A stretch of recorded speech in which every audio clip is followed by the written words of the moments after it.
Over the last 12 months, our marriage has begun to feel less like a partnership built on love and more like a practical contract. I never thought we'd get here. We used to be the couple people looked up to, the kind of bond that felt unshakable. But appearances can be deceiving. What looks solid on the outside can be quietly crumbling on the inside. In the early days, our relationship was full of energy and warmth. We were gentle with each other, emotionally close, physically in sync. Always present, always supportive. But little by little, that began to shift. At first, the changes were so minor, I barely noticed them. I chalked it up to work stress, the grind of everyday life, or maybe the natural slowdown that happens over time. I gave her space, thinking she just needed time to breathe. I didn't want to crowd her. But rather than bringing us closer, the distance just kept stretching further. I can still feel those moments at night, reaching for her hand and feeling her subtly pull away. I tried to bridge the gap. I arranged quiet dinners, suggested last-minute weekend trips, tried to bring back some spark with thoughtful little gestures. But every time, there was a reason not to go, not to connect. Whenever I tried to talk about how distant we'd become, especially the lack of intimacy, she'd say she was exhausted, not in the right headspace, not feeling like herself.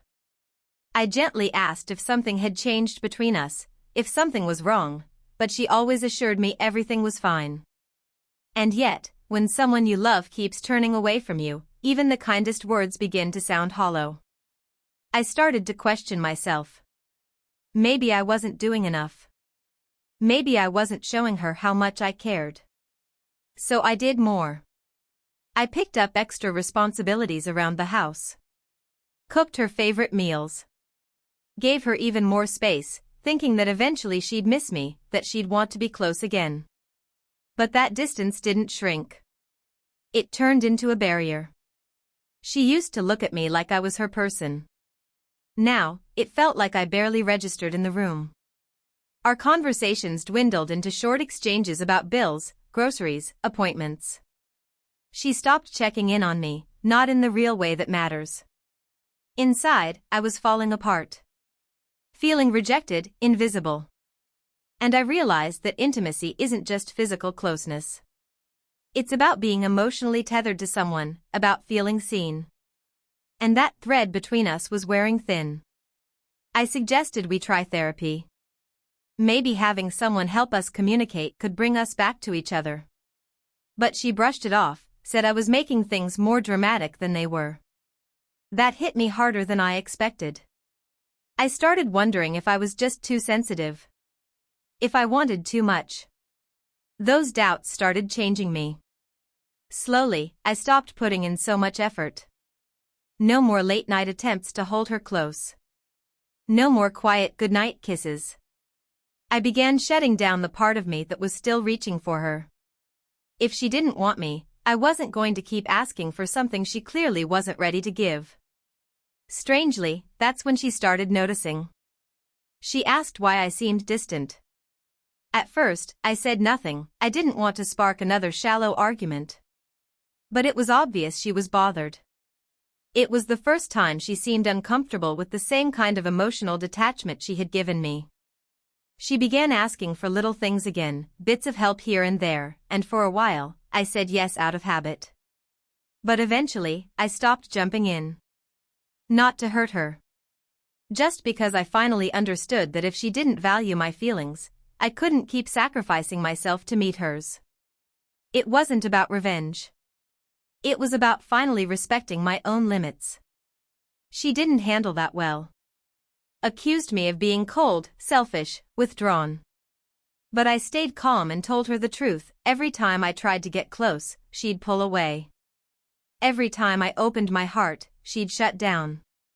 Now I was simply mirroring the space she had created between us. This time, she didn't fight back. She sat in silence. Maybe my words finally reached her.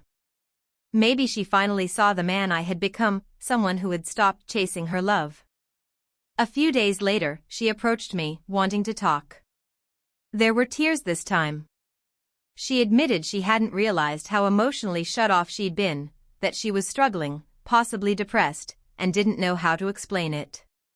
She apologized for taking me for granted, for assuming I'd always be the one trying to hold us together. I listened.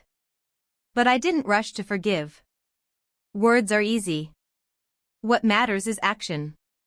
I told her I needed space, too, not to hurt her, but to figure out if there was anything left to rebuild. Since then, she's been trying, slowly. She found a counselor and booked us an appointment. She's more physically present, a touch on the arm, a look that lingers longer than before. Nothing big or dramatic. But it's something. For the first time in a long while, I'm not carrying everything alone. That shift matters. I'm not proud that I had to emotionally retreat to get to this point. It's not who I naturally am. But it taught me something vital: love can't be sustained by one person alone. You can't keep giving everything to someone who keeps giving nothing back. These days, things are still rocky at times. But at least we're being honest now. She's not just expecting me to carry the emotional weight anymore. And I'm learning not to give more than I should. We're figuring out how to meet halfway. I don't know if this will save our marriage or just soften the landing if it eventually ends. But I do know one thing for certain: I won't beg for love. And I won't keep pouring from an empty cup. Never again.